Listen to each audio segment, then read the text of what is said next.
Well, I came here both as the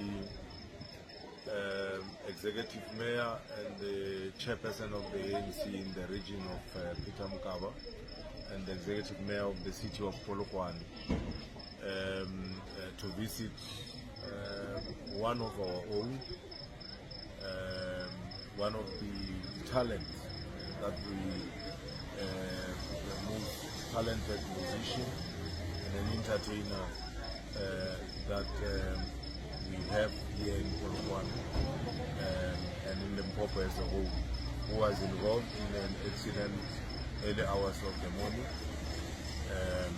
and we are satisfied with our visit.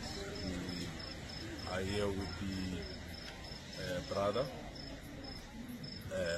and we are happy with the visit. So we have also met the team of the medical team, the medical team that is taking care of her, and we are satisfied with the work that has been done here at the Petersburg Hospital.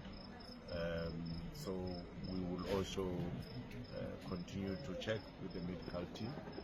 She needs some time to relax, to rest a little bit after the accident, through to the medication, but also the medication intended to give her time to rest. We are satisfied with the work that the medical team is doing here at the hospital.